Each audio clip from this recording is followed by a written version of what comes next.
fazer duas leituras. O capítulo de número 1, se for possível, dá só um pouquinho de retorno aqui. Apocalipse, no capítulo de número 1, versículo de número 9 e versículo de número 10.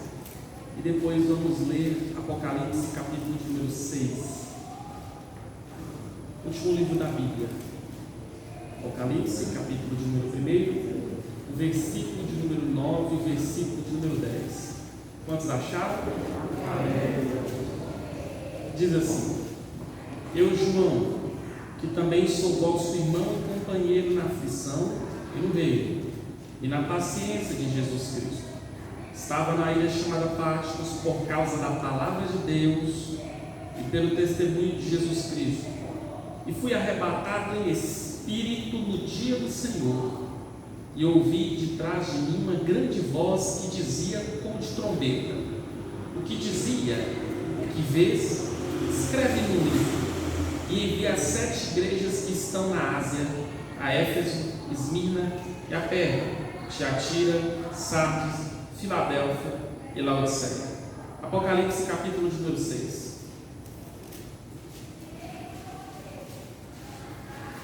Apocalipse, no capítulo de número 6, diz assim: E havendo um cordeiro aberto os selos, olhei e ouvi um dos 4 animais que dizia como voz de trovão: Vem e vê. E olhei, e eis um cavalo branco. Versículo de número 4, as primeiras palavras: E saiu outro cavalo vermelho. Versículo de número 7: E havendo aberto o 4º selo, ouvi um 4º animal. Verso 8: E olhei, e eis um cavalo amarelo. Só até aí. Pode se sentar. Deus abençoe. Irmãos, estou muitíssimo feliz pela oportunidade de retornar aqui. Deus abençoe ao pastor Johnny Júnior, né? Já é um amigo que eu tenho desde 2010. Portanto, já passou mais de uma década. Nossa amizade, nos momentos bons, alguns não tão bons assim, mas Deus abençoe sua vida, Deus abençoe sua esposa Tainara, Deus abençoe a igreja, Assembleia de Deus, Campinas, Vila Bandeirantes. Deus abençoe a todos os irmãos, Deus abençoe a família, meu irmão, enfim, todos. Bom, irmãos, sem sombra de dúvidas, nós estamos diante de um dos livros que necessariamente é dos mais difíceis de interpretar. Apocalipse não é fácil. Apocalipse passa a ser desafiador. A bem da verdade, ele não é fácil porque nós temos 22 capítulos nesse livro, e juntamente explicado nesse livro, nós vamos ter aquilo que é literal, aquilo que é simbólico. Segundo a consideração, Apocalipse ele é um livro que a sua mensagem não é necessariamente uma mensagem de coaching, não é necessariamente uma mensagem que simplesmente vai fortalecer você para alcançar seus objetivos. O livro de Apocalipse, ele é um livro que grita todos os dias, ordenando que nós, povo de Deus, nós não podemos colocar em foco a nossa vida nem a nossa perspectiva terrena. Afinal de contas, o livro de Apocalipse vai falar de uma nova Jerusalém celestial. O livro de Apocalipse vai falar que nós não vamos padecer nesse mundo. O livro de Apocalipse vai falar e vai reavivar em nós a esperança de que Jesus está voltando para arrebatar a sua igreja, e lá depois que isso acontecer, nós estaremos num local aonde peste nenhuma vai ter poder sobre nós, aonde a Covid-19 não vai ter poder sobre nós, porque segundo a Bíblia vai ser um corpo glorificado, aonde nós vamos louvar a Jesus pelos séculos dos séculos e por toda a eternidade. Apocalipse ele é engraçado porque, embora ele é um livro de difícil interpretação, é um livro que tem sido pouco pregado. Esse livro, cada capítulo dele me chama a atenção. Apocalipse, no capítulo de número 1, nós temos justamente o autor falando em primeira pessoa, e o fato do autor estar escrevendo em primeira pessoa, é importante nós entendermos por que ele vai falar aquelas palavras. Você se lembra que João, o escritor de Apocalipse, fazia parte do colegiado apostólico. João fazia parte de um daqueles apóstolos que Jesus escolheu em Lucas capítulo 9, no capítulo de número 10. É esse João que teve como companheiro a outros 11 companheiros. Um deles se perdeu, que justamente foi Judas Iscariote. Um deles negou e traiu Jesus, mas Jesus os restaurou. Todavia, a partir da ascensão de Jesus, eles começaram a pregar o Evangelho aonde eles podiam. E de fato, o apóstolo João, de todos os apóstolos, foi o último a ficar vivo. Narra a história que o imperador romano, simplesmente ao capturá-lo, fez uma verdadeira cerimônia satânica. Pegou o apóstolo João e quis afogá-lo dentro de um tacho de óleo fervendo. Porém, narra a história que simplesmente o tacho fervendo juntamente com aquele óleo não foi o suficiente para ceifar a vida do apóstolo João. Inclusive, narra a história que é verídico o fato de o imperador Domiciano, que era o imperador romano da época, simplesmente ter tentado apagar, tentado ofuscar esse fato histórico. Mas o que é fato é que Deus tinha ainda planos para o apóstolo João, e os planos de Deus não era que João morresse dentro de um tacho de óleo fervendo. Todavia, o imperador simplesmente vai deportá-lo para uma ilha chamada Patmos, ilha que simplesmente, quando o imperador tem a tentativa de deportá-lo para lá, a intenção fora tentar arrancar do coração do apóstolo João toda a fagulha de cristianismo que brilhava dentro da sua alma. Não foi possível. Ele simplesmente vai ser deportado para a ilha de Patmos, aonde simplesmente ele ficou trancado. Mas não se esqueça do que eu quero que você compreenda. O Império Romano sempre tentou simplesmente parar os mensageiros, mas o Império Romano nunca deu conta de parar a mensagem. O que é fato é que o Império Romano, por algumas vezes, tentou parar os pregadores, mas o Império Romano nunca deu conta de colocar um par de algemas na pregação. E nós vivemos dias iguais a esse. Embora a igreja continuou fechada, o Evangelho, através de mídia e de redes sociais, passou restaurando, libertando, salvando e curando para o louvor e para a glória de Deus. Também é fato que o apóstolo João, deportado para a ilha de Patmos, enquanto os homens conseguiram fechar as portas aqui da terra, Deus resolveu lhe abrir uma porta nos céus, aonde daqui para frente o apóstolo João vai passar das experiências mais fantásticas e sobrenaturais. É por isso que eu pedi para nós lermos Apocalipse capítulo 1, o versículo de número 9, aonde simplesmente João narra, dizendo: eu, João, que também sou vosso irmão e companheiro na aflição e no reino e na paciência de Jesus Cristo, estava na ilha de Patmos, e aqui nós devemos glorificar a Deus, dentro do qual o motivo pelo qual ele estava preso.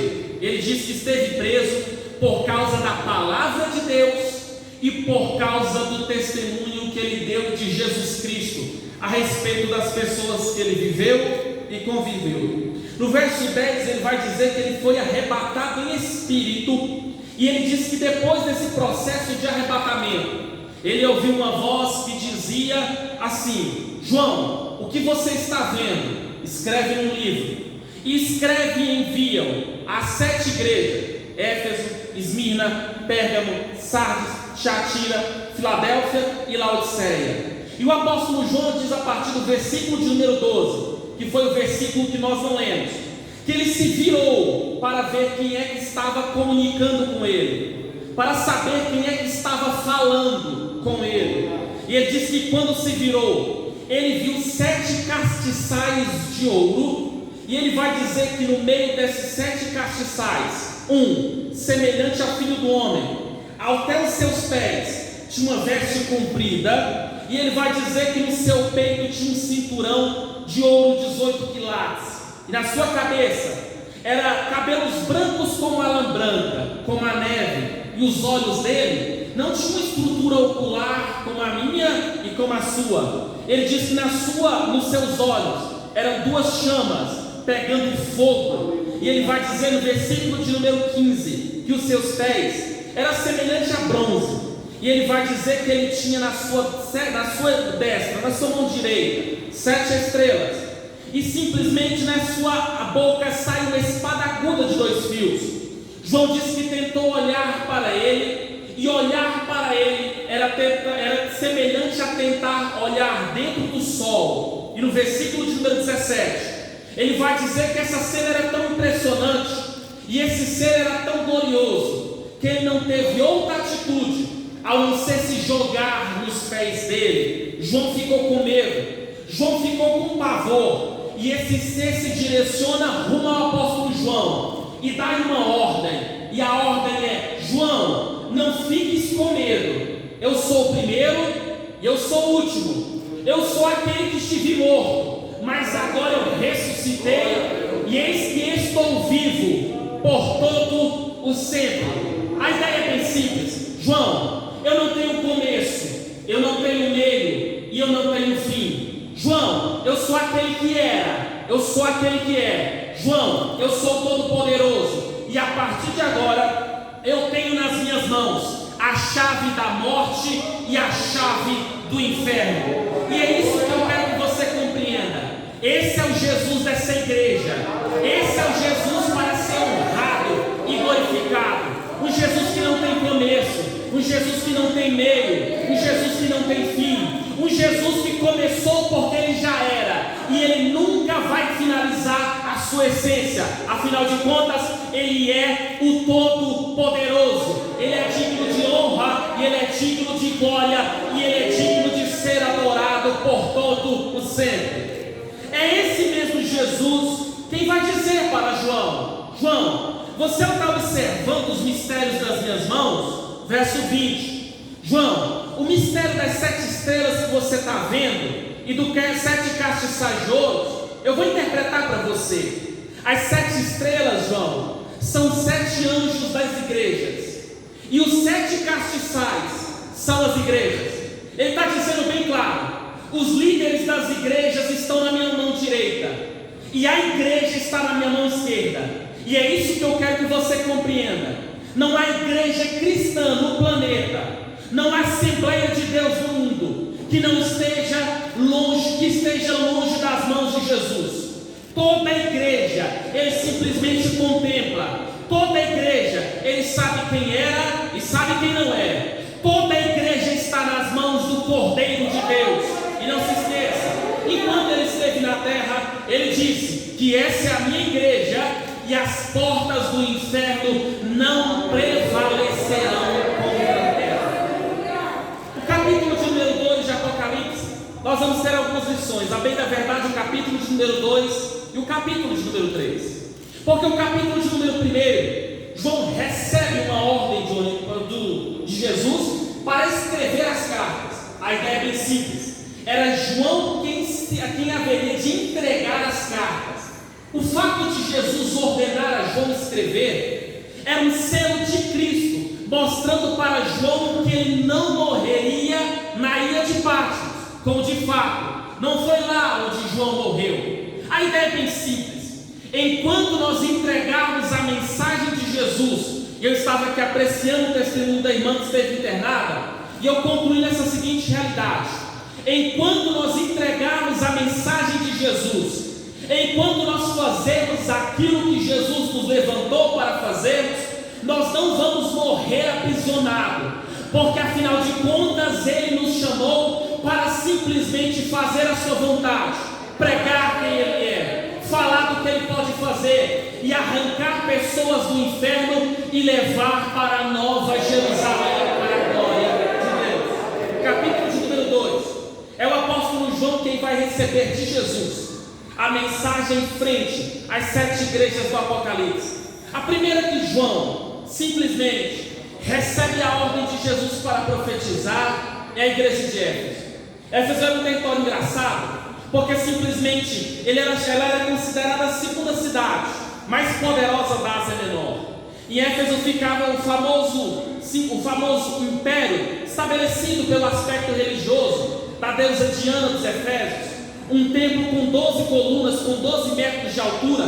O apóstolo Paulo pisou os seus pés nessa comunidade, e simplesmente depois de ficar 3 anos, o apóstolo Paulo pregando, o apóstolo Paulo ensinando e discipulando, ele simplesmente planta uma igreja sob a jurisdição de Priscila e Áquila. E é nesse contexto que chegamos ao capítulo 20 de Atos dos Apóstolos, onde a Bíblia diz que Paulo vai dar uma ordem para os presbíteros da igreja. E a ordem era: vocês devem ficar atentos, porque Satanás haverá de levantar do meio de vós alguns, dentre os quais vão ensinar doutrinas de demônios. De fato, a igreja de Éfeso era de uma teologia boa. Os presbíteros fiscalizavam aquilo que era pregado. Na igreja de Éfeso, heresia não subia no púlpito.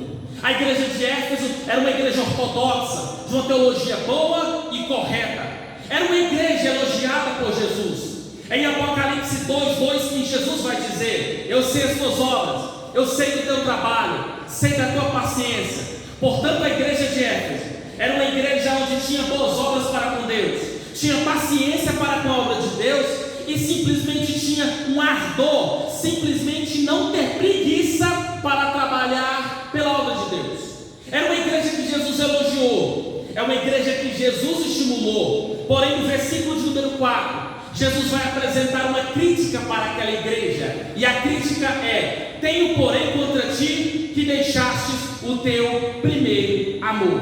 Isso é sério, porque você vai perceber que o contexto da igreja de Éfeso era uma igreja que amava mais a obra de Deus do que o Deus da obra. E não se esqueça do que eu vou lhes dizer: Jesus não quer que ninguém morra pela sua obra. Ele já fez isso lá na cruz do Calvário. Sabe por que eu estou falando isso?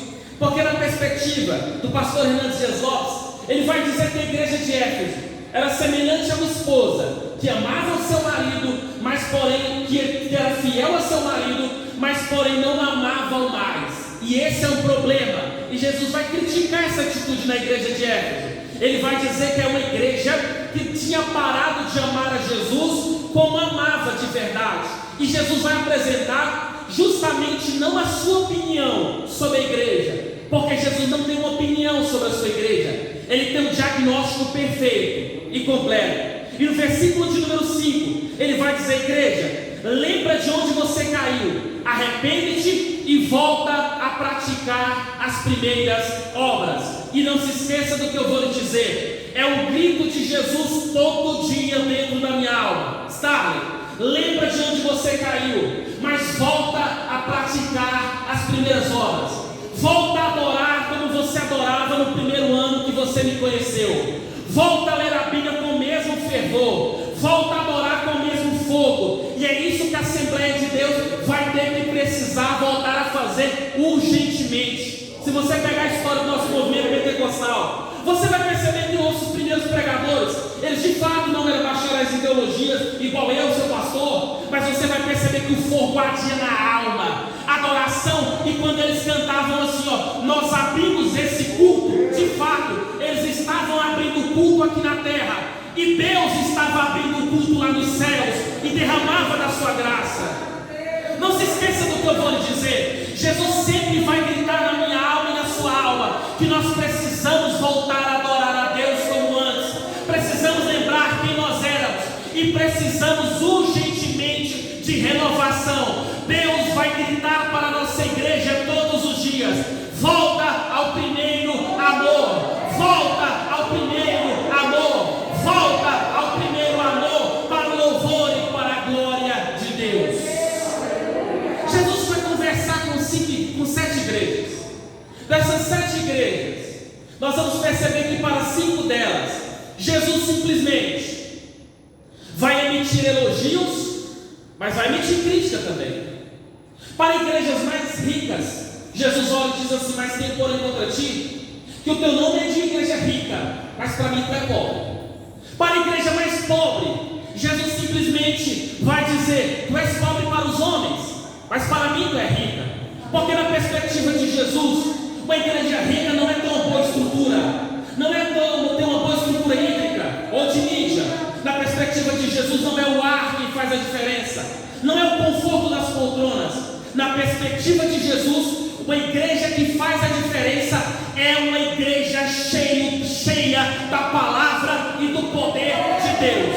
Cristãos cheios do poder de Deus, cheios da graça de Deus. Quantos acreditam que Jesus ainda usa uma igreja dessa?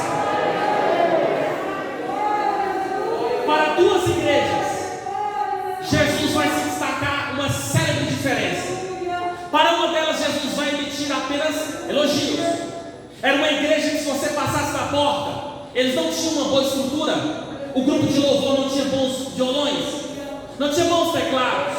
Mas Jesus vai dizer que essa é uma igreja viva. Essa é uma igreja que não tinha nome, de que era pobre. Mas Jesus chegou a dizer para ela: mas como você tem pouca força e não negaste o meu nome, e é isso que me faz a diferença.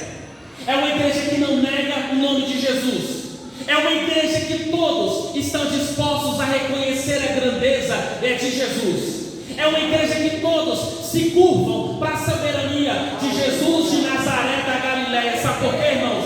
Porque o grande diferencial do nosso culto aqui hoje não é a presença dos homens, mas eu e você estamos aqui para reconhecer a grandeza do Deus que é todo poderoso. Mas para uma delas, Jesus vai censurá-la piamente, dizendo que era uma igreja que tinha nome de que estava viva, mas no ótico de Jesus ela estava morta. Era uma igreja que, se você passasse na porta, você ia ver os cultos normais, os cultos funcionando. Só que só tinha um problema. Jesus chegou a dizer para aquela igreja: eis que estou à porta e bato. E embora nós usamos esse versículo para fazer apelo para as pessoas converterem-se ao Evangelho, o contexto histórico da passagem é um só: Jesus não estava dentro da igreja. Irmãos, pode ser o evento que for, pode ser a conferência que for, pode ser pregador que for, pode ser cantor que for, pode ser o que tiver, se não tiver a presença de Jesus, consequentemente o evento vai ser um evento furado. E é nesse contexto que vamos discorrer sobre as igrejas de Apocalipse. Mas chegamos no capítulo 4 de Apocalipse. E no capítulo de número 4, o apóstolo João já começa assim: depois dessas coisas, olhei e fui arrebatado. E a pergunta que eu fico a me fazer é: aonde Deus resolveu levar esse homem? Aonde Deus resolveu simplesmente revelar as coisas para o seu apóstolo, para o seu ungido, para o seu escolhido? E eu quero falar agora também como professor de história. Você vai perceber que todos os impérios que já existiram, Império Mesopotâmico, Egípcio, o Império simplesmente grego, o Império Romano, todas as salas dos poderosos imperadores, eles tinham a sala do trono. Era uma sala muitíssimo grande, aonde simplesmente ficava a guarda, dentro do qual escoltava o próprio rei, aonde era a sala que ficava o trono, a coroa e o cetro. Do mesmo jeito que esses imperadores tinham essas salas do trono, segundo Apocalipse 4 e Apocalipse capítulo 5, Jesus tem a sua própria sala do trono. E é Jesus quem ordena e arrebata o apóstolo João simplesmente para ir para essa sala do trono. Só que algumas coisas eu preciso destacar na sala do trono. Simplesmente, João teve o privilégio de ver como funciona uma liturgia num culto nos céus. Ele vai dizer que enquanto ele estava na sala do trono, ele observou alguns aspectos. Primeiro, ele disse que viu 24 anciãos. Ele disse que esses 24 anciãos estavam simplesmente assentados sobre 24 tronos menores. O apóstolo João diz que esses 24 anciãos estavam numa forma de circunferência, um círculo. Ele vai dizer que esses 24 anciãos tinham nas suas cabeças coroas do ouro da mais pura realeza. Ele vai dizer que na frente desses 24 anciãos tinham 4 animais. Ele vai dizer que viu um semelhante ao filho do homem, um semelhante ao boi, ao leão e uma águia. Só que o que impressionou o apóstolo João não foi simplesmente os 24 anciãos, nem os querubins que estavam frente a esses 24 anciãos. Ele disse que viu sobre os 24 anciãos um trono maior do que todos os tronos, um trono maior do que o trono dos 24 anciãos. E o apóstolo João diz que ele observou que tinha um assentado sobre o trono, mais poderoso do que os anciãos, mais poderoso do que os querubins, mais poderoso do que os serafins. E houve um momento que esses 24 anciãos retiram a sua coroa de ouro, pastor Johnny, se dirige ao que está sentado no trono, se curvam perante ele e colocam a sua coroa de ouro aos seus pés, e eles abrem a boca e começam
que quem pode é Ele, que nós não fazemos, que quem fazemos é Ele, que somos só uma pequena pedra, mas Ele é a poderosa montanha.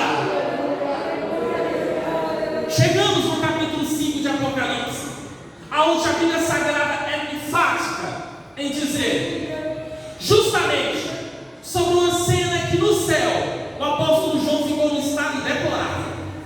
Ele diz que vai observar frente à liturgia que acontecia nos céus. O apóstolo João disse que observou um livro, e como o livro do Império Romano era assim, ele disse que lá nos céus ele viu um livro selado com 7 selos. E o apóstolo João ficou observando quem é que aqui na terra tinha poder, autonomia e autoridade simplesmente para se levantar e ter autonomia para abrir um livro e para desatar os selos. Na terra não apareceu ninguém, nem debaixo da terra apareceu ninguém. E o apóstolo João deve ter pensado, lá nos céus alguém tem. E o apóstolo João ficou observando para os 24 anciãos, qual deles era que tinha autonomia para olhar o livro, pegar o livro e desatar os selos. O apóstolo João disse que viu, que disse que observou, que nem debaixo da terra, nem na terra e nem nos céus, alguém teve ousadia para se levantar e tocar, abrir o livro e nem olhar para ele. O apóstolo João usa essa expressão, e eu chorava muito. E essa expressão remete à tese de que ele chorava copiosamente, chorando a dor da morte. Mas é nesse contexto de choro, de clamor, que ele diz que um dos 24 anciãos se dirige a ele e fala algo que a igreja precisa reconhecer. Primeira consideração de um deles: João, não chores, João, não chores. Você observou? Jesus fala para ele: João, não temas. Os céus agora dizem para ele: João, não chores. E eu quero dizer isso para alguém nessa noite. Os céus estão bradando para você. Eu não sei o que você está passando, mas eu tenho a palavra de Deus para você. Não fique com medo, não chores. Deus vai te dar vitória, a porta vai abrir, a sua família vai se converter. Quantos aqui acreditam que os céus estão bradando? Não chore, nesta peleja você não vai pelejar, Deus vai pelejar por você.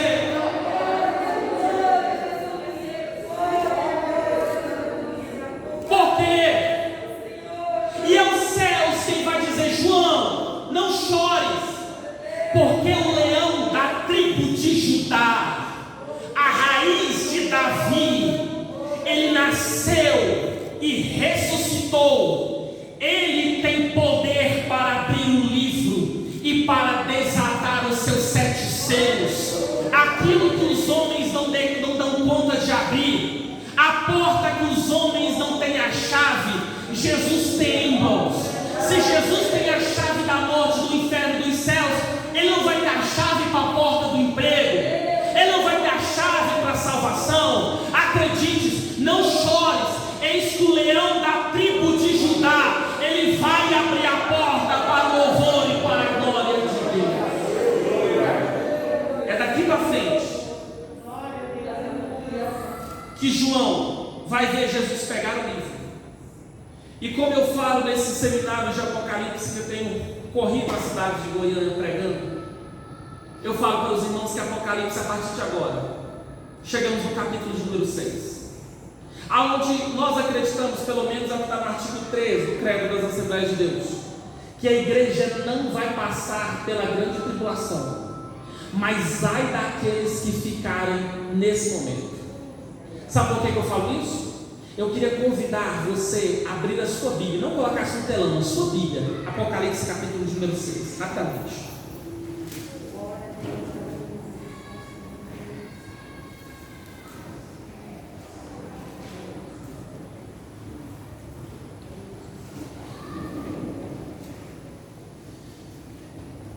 E havendo o cordeiro aberto um dos selos, olhei, e um dos 4 animais que dizia como voz de trovão: vem ver.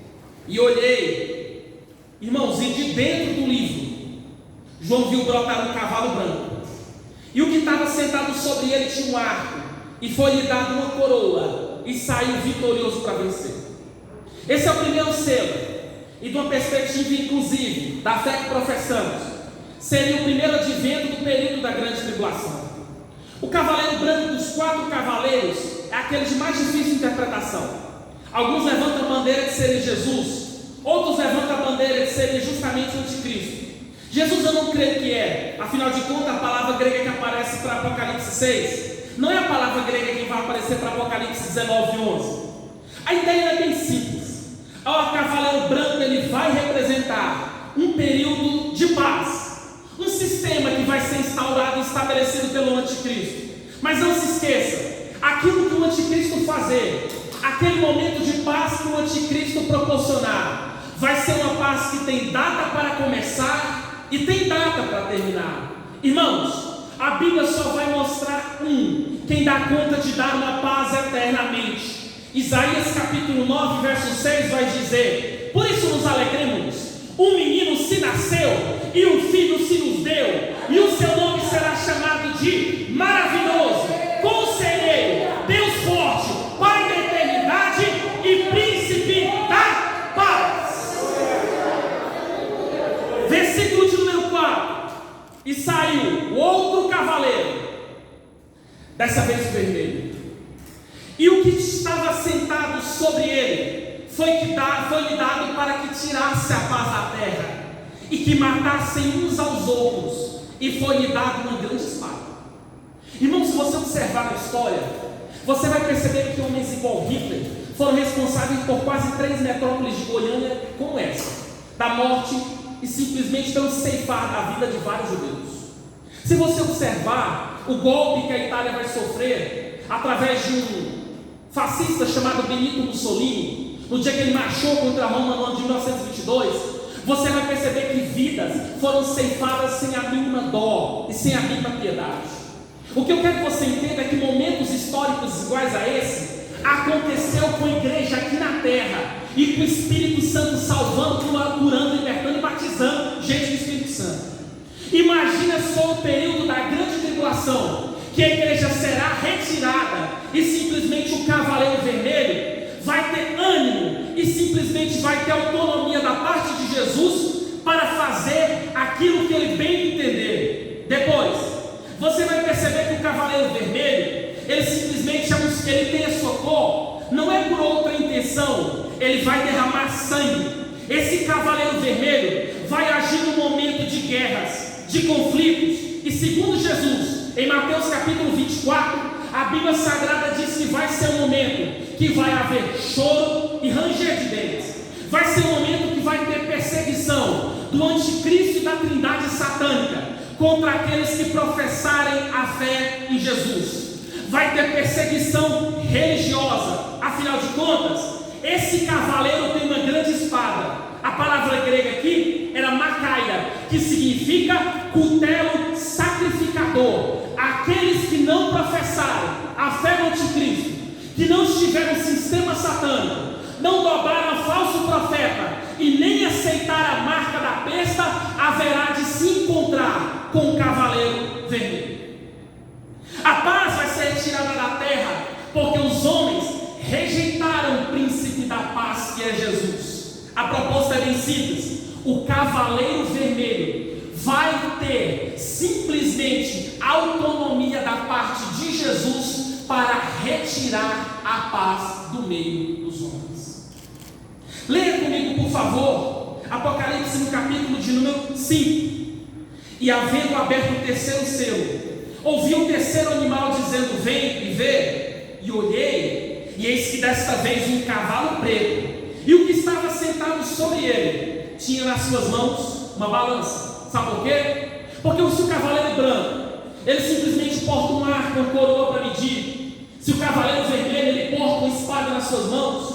Dessa vez, pastor Johnny, o cavaleiro preto, ele tem nas suas próprias mãos uma balança. E a pergunta é bem simples: esse cavaleiro preto, qual será a sua área de atuação? A resposta é bem clara: ele vai trabalhar na inflação. Há dados igual das organizações das Nações Unidas, que vai dizer que simplesmente para nós brasileiros tivéssemos um salário mínimo básico, seria no mínimo de R$4.000 para ter nossas necessidades básicas sendo satisfeitas. Bom, se isso for verdade, se nós fôssemos dividir baseado na perspectiva de Apocalipse 6, 5, a ideia é bem simples. Esse cavaleiro vermelho, esse cavaleiro preto, desculpa, ele simplesmente vai trabalhar para que um prato de comida vale o suficiente de um dia de um trabalhador. E eu vou pegar no dia de um trabalhador de um pedreiro, que deve estar em 150, 180 reais. Quem é que vai dar conta de pagar esse valor num prato de comida?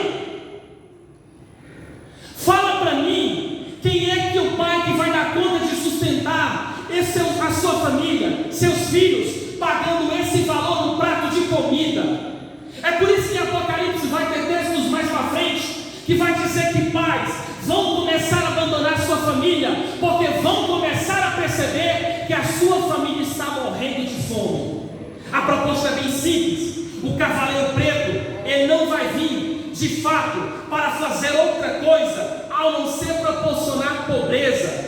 Essa pobreza vai se atacar inclusive os crentes que tiverem no período da grande tribulação. Quem não aceitar a marca da besta não vai poder nem comprar e nem vender. Afinal de contas, fazer isso é comprometer o sistema do anticristo. E como ele vai estar agindo debaixo de completa jurisdição, sem sombra de dúvidas, ele não vai aceitar. A ideia é bem simples. Ainda vamos ter a aparição de um último cavaleiro. E eu queria que você lesse comigo Apocalipse capítulo 6, o versículo de número 7. Diz assim: e havendo aberto o quarto selo, ouvi a voz do quarto animal que dizia: vem e vê. E olhei, e eis que desta vez um cavalo amarelo, e o que estava sentado sobre ele tinha por nome Morte, e o inferno seguia. E foi-lhe dado poder para matar a quarta parte da terra, com espada, com fome, e com pestes, e com as bestas feras. Irmãos, esse aqui é o cavaleiro mais macabro de todos. Esse cavaleiro, dos 4 que vão aparecer, ele é o único que tem um CPF. Esse aqui é o único que tem nome. E segundo João, quem vai assentado sobre ele é um demônio que simplesmente tem como nome a morte. O que é fato é que a figura da morte e do inferno vão representar uma única realidade. O inferno sempre vai vir atrás da morte.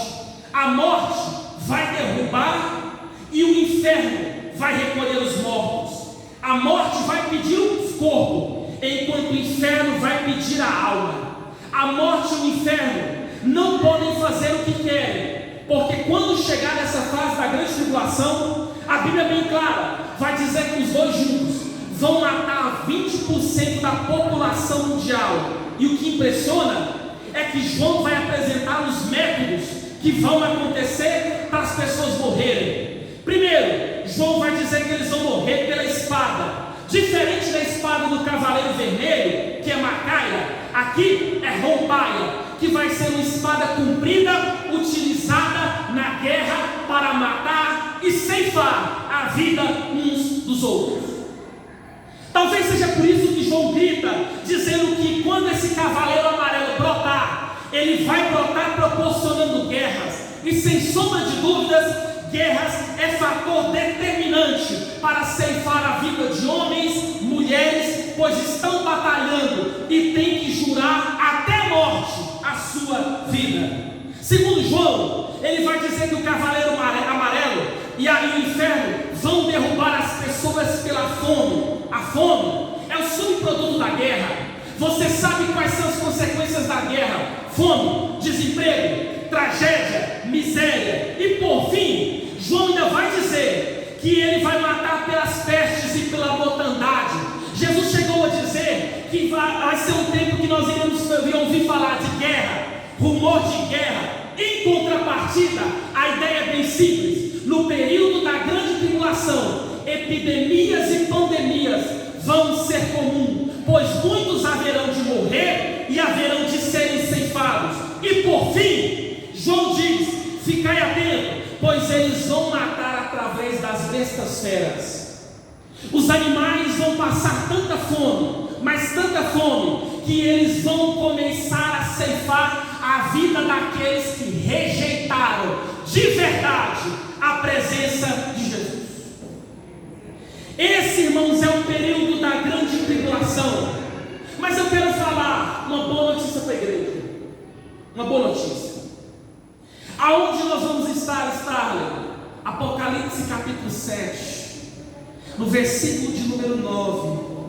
No versículo de número 9 diz assim: depois destas coisas, eu queria convidar você a ficar de pé com a sua Bíblia aberta e segurando-a. Eu já vou devolver o microfone. Depois destas coisas, olhei, e eis que vi uma multidão, o qual ninguém podia contar, de todas as nações, tribos, povos e línguas. Onde é que eles estavam? Estavam diante do trono e perante o Cordeiro. Sabe como é que eles vão estar? Trajando as suas vestes brancas e com palmas nas suas mãos. O que eles vão fazer, Starley? Eles vão clamar com grande voz, dizendo: salvação ao nosso Deus, que está sentado no trono, salvação ao Cordeiro. E todos os anjos estavam ao redor do trono, e os anciãos, e dos 4 animais, e prostraram-se diante do trono, e sobre o seu rosto, e adoravam a Deus, dizendo: amém, louvor, e glória, e sabedoria, e ações de graças, e honra, e poder, e força ao nosso Deus, para todos sempre, amém. Agora observe. E um dos anciãos falou para João, dizendo, e um dos anciãos me falou, dizendo: estes que estão vestidos de vestes brancas, quem são? E de onde vieram? Você percebeu? É um dos 24 anciãos que vai chegar para o apóstolo João e vai perguntar para João: João, esses de vestes brancas, você sabe quem são eles? João, você sabe de onde é que eles vieram? Verso 14, e eu lhe disse: Senhor, tu sabes. E ele disse: estes são os que vieram de grande tribulação. Irmãos, fica tranquilo, o pau está quebrando, a giripoca está piando. Você está passando por momento de tribulação, mas lá nos céus as tribulações vão cessar para a glória de Deus. E sabe mais quem são eles, João? Eles são aqueles que lavaram as suas vestes. E eles lavaram as suas vestes. Eles estão vestidos de vestes brancas. E eles lavaram as suas vestes no sangue do Cordeiro, no sangue de Jesus. E é por isso, João, que eles estão diante do trono de Deus. E eles vão servir a Deus de dia e de noite. Aquele que está sentado sobre o trono haverá de cobri-los com sua sombra. Irmãos, eu só quero dizer algo para você. Fica tranquilo, porque quem sofre de depressão aqui, quando chegar esse dia, a Bíblia vai dizer que Deus enxugará dos nossos olhos toda lágrima. Quem anda de cadeira de rodas aqui, fica tranquilo, porque lá no céu você vai andar perfeitamente. Quem enxerga com miopia aqui, lá vai enxergar perfeitamente. Quem sofre de doença na carne ou na alma, que fica tranquilo, o corpo glorificado, ele é perfeito. Vamos louvar a Deus pelo século dos séculos. Deus abençoe. Estourei meu horário. Vou devolver a direção ao pastor Johnny Júnior. Irmãos, imagine só. Já deu vontade de parar? Eu muitas vezes. Já recebeu estímulo para parar? Eu muitas vezes.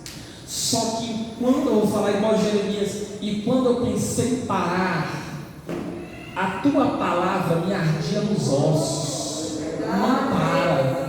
Não para, não para. Pecou, aproveite para lavar hoje as suas vestes no sangue do Cordeiro. Alguém nessa noite quer voltar para Jesus? Alguém nessa noite que esteja afastado, que quer permitir Jesus lavar as suas vestes no sangue do Cordeiro? Alguém? Vamos orar. Se tiver, quando terminar a oração, você pode vir na frente, mas eu quero lhe conclamar você levantar sua mão. Irmãos, Deus vai enxugar dos nossos olhos toda lágrima. Eu venho trazer essa mensagem de esperança para a igreja. Deus vai enxugar dos nossos olhos toda lágrima e toda dor.